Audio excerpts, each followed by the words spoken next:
Oke Bang Hermanto, ini kan tadi Mbak Dela sempat memberikan statement kepada media bahwa beliau tuh akhirnya tidak ingin melanjutkan banding atau tidak ingin banding pada persidangan kemarin. Gimana nih Bang mungkin? Ya, ya kalau menurut saya bagus ya, karena Kemil juga kan sudah mengatakan, Kemil itu kemarin di saat wawancara dia mengatakan saya tidak mau kok mengandalkan uang ya, makan dari itu nggak mau. Dia hanya membuktikan ya bahwa benar nggak apa yang selama ini kami sampaikan, bahwa perbuatan ketiga orang ini benar nggak perbuatan melawan hukum. Nah, nyatanya sekarang sudah ada putusannya, putusan pengadilan yang dibuka ya secara jujur, transparan, terbuka. Ya, ini benar-benar sampai Kemil kemarin ketika putusan ditunda sampai 3 kali loh, tunda lagi, sampai Kemil tuh ada rasa was-was. Ada apa nih Bang? Saya bilang sama Kemil, pasrah aja Kemil, kita serahkan aja sama Tuhan. Ya, kenapa? Kalau kita di pihak yang benar, percayalah. Nah, tenang aja Kemil. Ya, karena Kemil kan nggak punya uang, nggak punya koneksi, nggak punya apa-apa kan. Dan alhamdulillah ternyata keadilan itu masih berpihak kepada Kemil, walaupun ya angkanya memang jauh apa yang kami harapkan, tapi bukan itu yang kami persoalkan. Yang inginkan membuktikan benar tidak ada perbuatan melawan hukum. Nah, sekarang sudah ada putusannya, perbuatan mereka melawan hukum dengan diberikan sanksi, mereka harus ganti rugi. Nah, putusan ini kami akan minta nanti salinannya dan kami akan sampaikan ke Polda. Ini Pak, perbuatan melawan hukumnya secara perdata. Kalau di pidana nanti, nah, ibaratkan ini kan hanya beda kalimat. Kalau dalam pidana bisa jadi ini dikategorikan kejahatan. Nah, artinya proses ini bisa jadi meningkat nih. Tapi dalam perdata perbuatan melawan hukum. Ya kalau menurut saya, ya kalau dia nggak membanding, ya kalau menurut saya bagus. Jadi jangan menambah panjang persoalan. Kami juga nggak mau neko-neko kok. Kami hanya berusaha memperjuangkan hak dari Kemil. Bang, dari Mbak Dela sendiri juga sempat mempertanyakan dengan 3 kali ditundanya putusan sebelum-sebelumnya itu ya Bang ya. Mungkin kalau dari Abang ketika kemarin ditunda 3 kali putusan itu mungkin sempat mempertanyakan juga nggak sih Bang ke pihak pengadilan sendiri Bang? Saya sih tidak mempertanyakan ya, karena saya masih berpikir positif aja. Karena tadi saya sudah sampaikan, Kemil sempat WA saya, ada apa nih Bang ya, apakah ini lazim? Ya memang lazim, tapi ditunda 3 kali itu memang baru kali ini saya. Nah, saya berpikir positifnya, mungkin saya pikir memang perkara ini menurut saya majelis hakim juga perlu mempertimbangkan secara matang. Apakah dikabulkan, kalau dikabulkan berapa harus dibayar. Saya memang mencermati proses persidangan kemarin. Memang majelis hakim itu yang saya tangkap benar, dia mengatakan bahwa orang 3 ini sudah benar-benar merugikan Kemil. Nah, menghitung kerugiannya ini yang mungkin mereka kesulitan. Nah, sehingga mereka memutuskan dengan angka seperti itu yang kalau menurut saya ya ini sudah adil mungkin perhitungan dia ya, mungkin nanti kalau mobil itu dikembalikan ke Kemil, Kemil bawa ke bengkel dengan biaya segitu mungkin cukup. Ini menurut dia ya cukup adil juga lah. Ya, saya nggak jadi masalah lah. Dengan bisa bilang tuh nominal yang totalnya 43 ya Bang ya. Itu mungkin kalau dari Mas Emil sendiri gimana nih dengan hasil putusan dari pengadilan sendiri? Ya kalau saya lihat dari Kemil kemarin kan saya diwawancara dengan dengan tempat yang berbeda ya. Tapi saya lihat cukup bagus, cukup bijak. Walaupun ya ada rasa kecewa sedikit lah, tapi dia tetap bersyukurnya bahwa apa yang selama ini mereka katakan ya, mereka humbar-humbar ya, mereka juga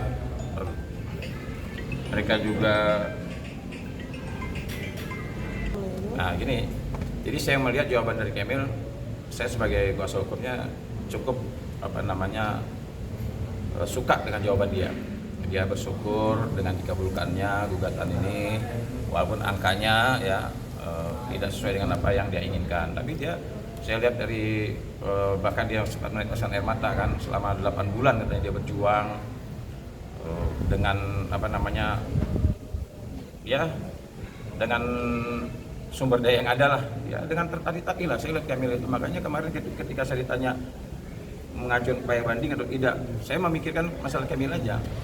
Jadi kalau seandainya ada orang bilang bahwa saya ini provokasi dan segala macam, saya tidak pernah memprovokasi Kamil. Kamil itu sudah dewasa, ya. Dia orang yang cerdas. Kamil itu klien saya yang cerdas. Dia bisa menyikapi suatu persoalan itu dengan bijak. Nah, jadi ya alhamdulillah jawaban dari Kamil seperti itu menurut saya sudah oke lah, ya, karena perjuangan dia berhasil dan dia bersyukur bahwa apa yang selama ini orang sampaikan katanya nyari panggung dan lain sebagainya, nyatanya dia memang benar-benar bukan nyari panggung, dia nyari mobil dan mencari keadilan. Itu aja, nggak ada hal-hal yang inilah.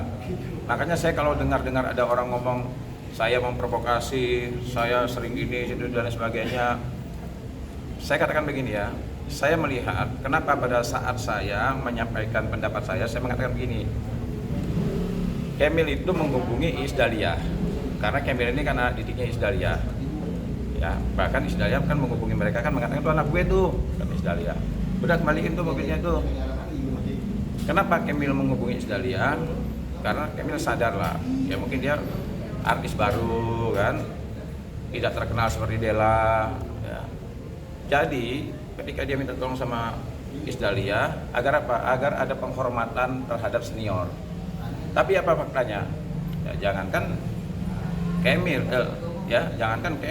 Iis Dahlia aja mereka bohongi kan. Nah, jadi saya melihat kenapa saya agak keras, ya agak kencang, karena saya melihat begini.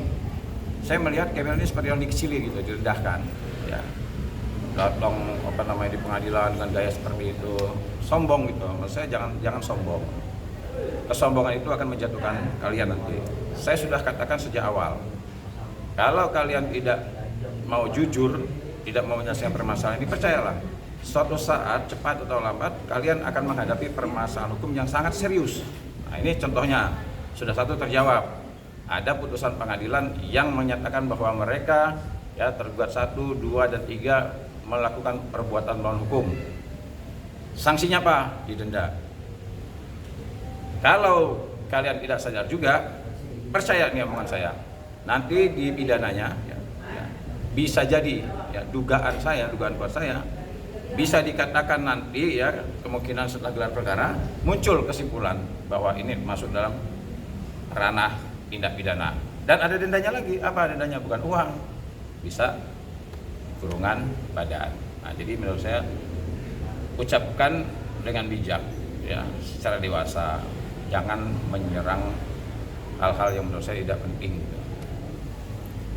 Oke, Bang, ini juga Mbak Della sempat menotis kenapa kasus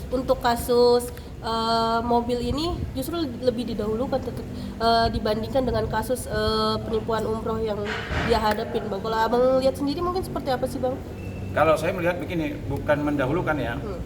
Kamil itu orang beretika. Sejak awal Kamil mengatakan kenapa dia tidak mau melaporkan Aca, karena Aca itu mencicil, biarpun nilainya kecil. Aca pun mencicil kok ke Della. Ada buktinya 125 juta. Ada transfer 25 juta, 10 juta ada. Nah, kalau saya juga setuju apa yang dilakukan oleh Kamil. Kalau orang sudah mencicil, ada etikat baiknya, jangan dilaporkan ke polisi.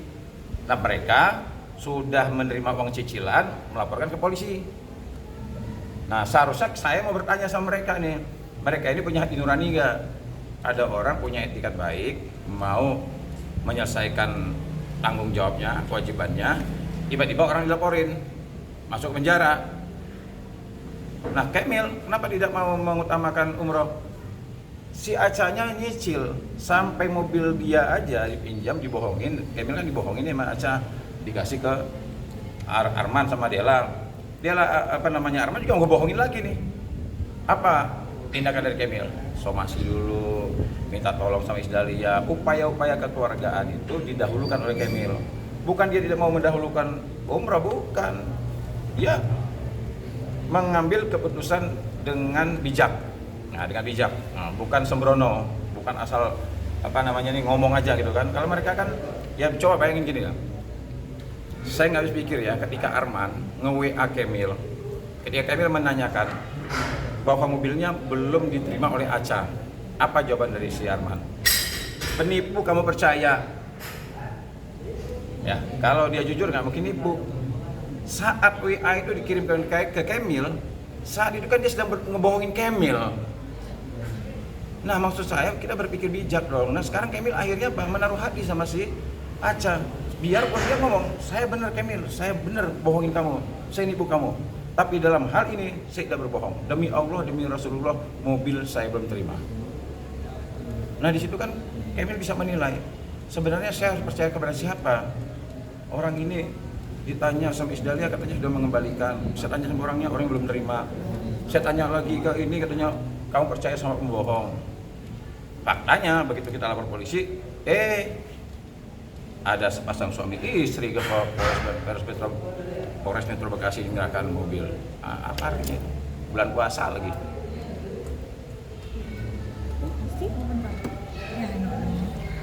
Katanya itu ada bukti yang dia lihat di Polda adalah terkait kerjasama antara Kemil dan Aca itu mungkin seperti apa Bang? Kerjasama apa? Saya nggak tahu apa yang dia omongin dia. Saya nggak ngerti kerjasama apa. Setahu saya, Kemil meminjamkan mobil dengan maksud ya agar supaya seluruh uang Kemil yang ada di Aca dibayar sekaligus. Karena sebelumnya kan Kemil mengatakan begini, Ca, kalau kamu cicil 2 juta, 3 juta, ya, ini bagaimana saya mau umroh? Saya maunya kamu bayar sekaligus deh. Kenapa? Biar saya sama Umi saya bisa umroh, saya cari travel yang lain. Ketika berjalannya waktu, Aca ngomong sama Kemil, Kemil saya pinjam mobil kamu dong, ini ada proyek. Nah kalau proyek ini berhasil, saya akan bayar sekaligus uang. Nah dengan tawaran seperti itu, Kemil memberikan uang mobilnya. Seminggu aja kok nggak lama, akhirnya diberikanlah nih mobil. Nah, dengan maksud bukannya kerjasama, artinya nanti utang Kemil itu selama dengan 2 orang umroh ini dibayar tunai. Nah, tiba-tiba kan dia dibohongi tuh. Ternyata di mobilnya dijadikan jaminan kepada Dela dan Arman. Nah, cuma itu aja sekilas itu nggak ada lagi kerjasama apa nggak ada kerjasama lagi. Ya kalau kerjasama nggak mungkin lah. Kemil ngelaporin dia juga. Mbak Dela mengatakan Bang Kemil menyerahkan mobil itu secara sukarela ke Aca. Benar, sukarela. Dipinjam sukarela, nggak dipaksa. Kalau si Aca memberikan dia terpaksa. Kenapa? Karena rumahnya Aca didatangi oleh debt collector. Makanya sampai berapa unit tuh dia sewa rental, kasih jaminan. Karena ada WA-nya tuh. Ketika Aca menyerahkan 2 unit mobil, kan ada WA-nya Arman ke Aca. 2 mobil itu estimasi dijual tanpa BPKB 150 juta. Ada WA-nya. Sejak awal saya berani katakan seperti itu. Kenapa? Ada WA-nya. Kemudian ada lagi kalimat di bawahnya. Karena kekurangannya ada sekian ratus juta lagi. Kapan mau memberikan jaminan lagi? Akhirnya nyari lagi nih si Aca. Berapa unit lagi? Menyerahkan lagi ke mereka lagi berapa unit lagi. Nah ini yang saya heran ya. Apa dibenarkan kita menerima barang jaminan yang kita bisa pastikan bahwa yang memberikan ini bukan pemiliknya. Nah itu yang saya sampaikan kepada Arman dan Dela. Masa kalian mau menerima mobil ya, yang mobil ini yang menyerahkannya bukan pemiliknya. Ditambah lagi ketika tahu itu mobilnya Kemil berusaha menghubungi kalian, menyatakan bahwa menyampaikan Mbak Dela, Arman itu mobil saya, STNK-nya nama Kemil. Nah untuk lebih meyakinkan lagi minta tolong sama Isdalia. Isdalia juga tahu kan itu mobil sering parkir di rumahnya Isdalia. Karena mobil itu saya juga pernah juga saya taikin gitu kan. Jadi semua orang tahu bahwa mobil itu mobil Kemil. Nah tiba-tiba kalau sekarang si Arman mengatakan ngaku mobilnya tapi PKB-nya nggak ada, itu mah omong kosong. Waktu kamu ditanya mobil Kemil, kamu kan bisa baca namanya. Masa nggak ngerti beli Kemil. Sekarang ngomong BPKB, kan Kemil sudah mengatakan bahwa dari awal itu mobil saya masih kredit. Tapi kalau seandainya meminta keterangan bahwa BPKB itu punya Kemil atau enggak, kan gampang. Sekarang Kemil sudah ada surat pernyataan dari leasing bahwa benar BPKB nama Kemil. Ya, jadi kembali lagi kalau saya melihat persoalan ini ya, kenapa panjang lebar sampai dia membahas masalah yang enggak, menurut saya yang enggak nyambung kan. Saya diomongin anak durhaka, saya diomongin kan enggak nyambung, bukan urusan inilah. Akhirnya saya juga jadi tahu, oh dia dulu pernah dibilangin bohong, dia pernah dibilangin anak durhaka, dia pernah dibilangin pelakor. Akhirnya saya jadi tahu. Nah, tapi saya juga tidak heran juga kalau seandainya dulu ada orang mengatakan orang yang bohong itu orang tukang bohong. Sekarang pun kita jadi Kemil pun jadi korban bohong kan. Mobil nggak ada sama kita, udah saya serahkan ke Aca, faktanya enggak. Bang, tapi katanya nih Bang Kemil menerima jaminan 300 juta, itu benar apa gimana? 300 juta. Menyebutkan tadi dan Itu makin ngawur lagi. Sekarang gini, kalau Kemil menerima uang 300 juta, lah bayar aja utangnya si Aca gimana? Aca utangnya cuma nggak cuma 300 juta, kan nggak mungkin dong. Jadi nggak mungkin kalau dikatakan Kemil menerima jaminan 300 juta. Nah kalau jaminan 300 juta, kalau orang sudah memberikan jaminan, kan jaminan itu sebenarnya gini, orang memberikan jaminan agar supaya apa? Ketika orang ini tidak menjalankan kewajibannya, maka jaminan itu bisa dijual atau menjadi miliknya. Nah kalau dia memberikan jaminan senilai 300 juta, ngapain dikejar-kejar? Ya ketika orang nggak bayar, jaminannya ambil, jual, kalau itu memang miliknya dia. Ya kan? Kemil sempat memang ditawarkan lampu itu, tapi ketika Kemil tahu bahwa itu bukan lampunya, itu bukan punya si Aca, memang dia sempat mau nitip lampu, ini ada lampu nih. Oh mungkin lampu itu kali harganya sekian ratus juta nih, tapi Kemil nanya, lampu ini punya kamu atau bukan? Katanya bukan, ini punya kakaknya dia atau siapa gitu. Nah Kemil nggak mau nerima, nggak, kalau bukan punya kamu, saya tidak menerima. Nah itulah saya bilang, Kemil itu saya bilang cukup cerdas dan bijak. Ketika orang punya utang sama dia dan orang itu belum mampu bayar, orang ini memberikan jaminan, hal yang pertama ditanya apa? Punya kamu bukan? Ketika dia katakan bukan punya saya bang, maka apa yang dilakukan? Bawa aja. Nah itu sebenarnya begitu. Jangan orang nggak punya barang, nggak punya mobil, dipaksa suruh menyerahkan jaminan. Nah ini ya, itu namanya orang yang tidak mengerti aturan. Mbak Dela sendiri baru tahu hal itu katanya pas melihat isi BAP itu gimana tuh mungkin? Oh, mungkin kalau menurut saya gini, Dela kurang bisa mencerna, kurang bisa menganalisa yang dimaksud dengan jaminan seperti apa, kemudian apakah barang itu ada sama Kemil atau enggak. Dia harusnya lebih dalam lagi mencerna. Kalau menurut saya, kalau seandainya Kemil memberikan jaminan 300 juta, ya sudah bisa jaminan itu dijual kalau seandainya dia tidak bayar. Kalau menurut saya gini, Dela harus banyak makan buah sama sayuran biar dia bisa cukup mumpuni dia menganalisa suatu peristiwa bahwa ini boleh atau tidak, ini pantas atau tidak, apa yang harus saya lakukan ketika saya menghadapi persoalan seperti itu. Ya, saran saya begitu. Untuk kasus pidananya mungkin sejauh ini, karena kan kemarin sempat dipanggil tuh Mbak Delanya. Udah dari Bang Kemil sendiri? Iya, saya sudah bilangkan sejak awal tadi juga saya mengawali. Kalau mereka benar-benar gentleman mengakui kesalahan, tidak terlambat, tidak juga menjatuhkan harga dirinya. Kalau mereka mau menghubungi Kemil, ya duduk bareng, nah, apa kira-kira yang mesti mereka tebus atas kesalahan mereka. Ya saya rasa Kemil juga ya, saya rasa Kemil juga bisa bijak lah. Saya nggak tahu dia mau atau tidak, tapi saya rasa kalau seandainya dia menyadari, ya ngomonglah, duduk bareng kekeluargaan, ngomonglah, karena kan ada istilahnya juga, ya mungkin ada penengahnya lah. Ketimbang menurut saya, kalau dia masih ngotot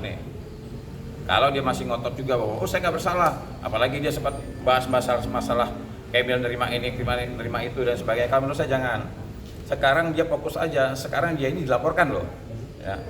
Jadi kalau menurut saya, ya, kalau saya jadi pengacara aja dia Bu, jangan ngurusin urusan dia. Hadapi persoalan kita dilaporkan, didugaan penggelapan mobil. Konsentrasi aja bagaimana. Sementara, ingat nih, sementara sudah ada putusan pengadilan yang mengatakan bahwa benar mereka bertiga ini melakukan perbuatan melawan hukum. Nah, jangan sampai ternyata kesimpulannya sama nanti di penyidik. Wah benar, ini ada perbuatan melawan hukum, celaka nanti. Ya, saya kemarin ngelihat ada orang nanya kan, itu Arman polisi bukan sih? Karena pernah pakai baju polisi katanya kan. Nah, saya baca berita tuh. Nah kemarin saya dikirimin juga tuh ada anak media juga kalau nggak salah. Bang ini pakai baju toga, baju pengacara. Oh, mungkin jadi pengacara. Ya mudah-mudahan jangan sampai nanti pakai baju Shopee. Gitu. Bang, berarti ini putusan sidang ini memperkuat untuk laporan di Polda gitu. Oh iya. Dan ada kemungkinan bahwa Iya, karena kan udah diperiksa nih. Diperiksa secara terbuka, saksi-saksi dihadirkan, ahli dihadirkan, dan putusannya menyatakan ada perbuatan melawan hukum. Enaknya di perdata apa? Perbuatan melawan hukum terbukti, sanksinya denda. Kalau dalam pidana terbukti melakukan perbuatan melawan hukum, sanksinya apa? Masuk penjara. Nah, jadi pikir matang-matang. Pikir matang-matang apa yang harus teman-teman lakukan agar supaya perkara ini tidak berlanjut. Saya sejak awal mengatakan, jangan sombong, saya bilang, saya jabani maunya apa. Ya, orang dia mengatakan bahwa Herwanto sering nimbrung dan lain sebagainya, ini segala macam, saya provokasi. Saya jawab, terserah dia mau nilai saya seperti apa. Kalau saya sering nimbrung dan berkomentar permasalahan hukum, memang saya ini praktisi hukum.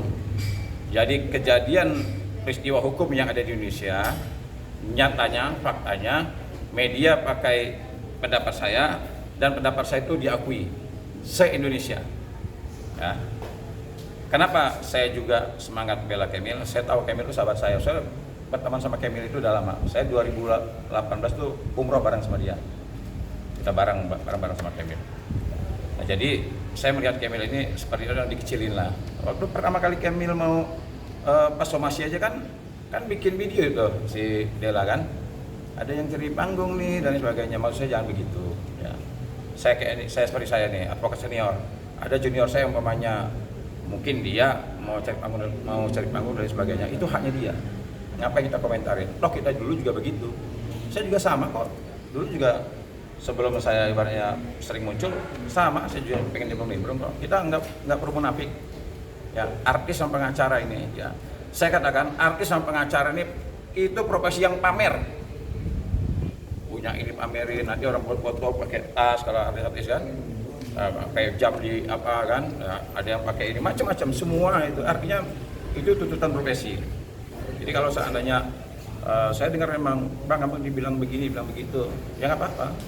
Yang jelas saya adalah salah satu advokat ya, yang menurut saya dan anak-anak saya juga sering koreksi saya kok, istri saya juga sering koreksi saya kalau seandainya saya mengeluarkan pendapat atau melakukan hal-hal yang tidak baik, pasti mereka protes. Karena saya sampai sekarang ini masih alhamdulillah penggemar saya masih banyak, follower saya masih banyak, dan ucapan saya banyak orang yang mendengar. Bang, terakhir. Ya. Berarti untuk masalah Polda ini masih ada somasi kesempatan buat Mbak Dela dari Bang Kemil dan Bang Herwanto gitu buat memperbaiki, nggak meneruskan ke akhirnya jeruji gitu. Yes. Yes, kan semua kembali ke Kemil ya. Kemil kan pelapornya. Saran saya tadi kan saya mudah-mudahan tadi kan saya bilang ada kemungkinan masa sih kalau seandainya Dela sama Arman ya artinya ya bijak lah gitu kan, jangan nantang-nantang lagi gitu kan, karena khawatirnya nanti jangan sampai nanti ketika sekarang oke dia mengatakan nggak banding dan akan mau melaksanakan ini putusannya, ya alhamdulillah bijak kan artinya. Nah hanya saja kan kemarin dia baru diperiksa nih di Polda, artinya Kemil sudah diperiksa, Arman sudah, Dela sudah, Aca katanya mau diperiksa di lapas. Artinya ketika mereka sudah diperiksa semua, maka langkah berikutnya adalah gelar perkara. Nah kalau sudah gelar perkara nanti akan ada putusan hasilnya, sama kayak putusan pengadilan lah kan, dipersidangkan, ada putusannya. Nah nanti setelah gelar ada putusannya. Khawatirnya ternyata nanti kesimpulan pihak kepolisian sama dengan pengadilan. Ditemukan umpamanya dugaan tindak pidana penggelapan mobil. Nah, panjangannya ini cukup membahayakan buat mereka. Nah, saran saya coba berpikir bijak. Siapa tahu Emil masih membuka diri. Siapa tahu nih ya. Saya sebenarnya nggak pengen juga ribut gitu kan. Pasti ibaratnya untungnya ribut gini kan. Ya, kalau perkara-perkaranya saya itu biasa ngelawan orang-orang yang lebih lebih ibaratnya lebih kuat lah. Ya, Kapolri saya lawan. Nah, itu yang keras-keras lah. Kalau menurut saya mereka ya istilahnya gini loh, bukannya nyombongin, bukan lawan saya lah, ya kan. Kemarin saya juga sidang sendiri kok saya. Kan pengacara mereka kan banyak itu. Ada berjejer kan. Artinya lawan saya sendiri aja mereka nggak menang kok. Ya, faktanya begitu kok. Bukannya menyombongkan ya, artinya mereka bawa ahli dari Palembang. Pengacara mereka banyak. Saya cukup sendiri kok. Tapi menurut abang ini bakalan jeruji nggak? Nggak jalan sih. Kalaupun Saya kalau sudah melakukan upaya hukum, kalau saya tidak bisa memastikan ya bahwa apa yang saya yakini itu benar, saya tidak akan pernah melakukan upaya hukum. Kenapa? Karena ketika kita melakukan upaya hukum, mengucapkan analisa hukum, apalagi di hadapan media, itu ditonton oleh seluruh Indonesia. Makanya boleh dicek apa yang saya ucapkan, apa yang saya lakukan, boleh dicek dari pertama awal saya hadir di media atau saya melakukan upaya-upaya hukum ya. Itu boleh dicek pendapat saya ini ngawur atau tidak, atau hanya nyari panggung aja atau tidak ya. Ya, silakan dicek. Makanya ketika kemarin Kemil mengalami persoalan seperti itu, apa yang saya kasih nasihat ke Kemil? Gugat Kemil ke Perdata. Saya meyakini gampang sekali saya membuktikan bahwa mereka melakukan perbuatan melawan hukum. Yakin. Banyak orang mengatakan ntar ditolak ini dan lain sebagainya. Nyatanya apa yang saya yakini benar. Nah sekarang kalau seandainya ditanya laporan polisi bagaimana bang? Saya yakin seyakin-yakinnya. Kenapa? Kan gampang aja. Kalau kita mau membuktikan bahwa orang ini benar nggak ada dugaan melakukan penggelapan. Penggelapan itu sebenarnya simpel. Ketika ada barang orang di tangan kita, orang pemiliknya minta, kamu kasih nggak? Kalau kamu nggak kasih, penggelapan. Saya pegang nih handphone banyak, saya pegang nih handphone istri. Saya belum bisa dikatakan penggelapan, tapi ketika istri nanya, minta, bang itu handphone saya bang, kembalikan. Kalau saya tidak mengembalikan, maka saya kena penggelapan. Kenapa? Karena pemiliknya sudah minta. Nah sekarang pertanyaan begini, Kemil sudah minta belum sama si Arman? Kemil sudah minta belum sama Dela? Kemil sudah minta belum sama si Aca? Ketiga orang ini dia sudah minta. Pertanyaan berikutnya, ketiga orang ini mengembalikan tidak? Tidak. Sampai detik ini mobil Kemil tidak diterima oleh Kemil. Padahal berulang-ulang kali dia meminta mobil itu agar segera diberikan kepada dia. Baik melalui WA, telepon, somasi terbuka, minta bantuan Isdalia, lapor polisi, semua upaya sudah dilakukan oleh Kemil. Sampai detik ini mobilnya belum dikembalikan dan tidak dikembalikan. Bahkan menurut saya konyolnya lagi, mobil itu ditaruh di halaman kantor Polres Metro Bekasi mengalami kerusakan. Oke, ya.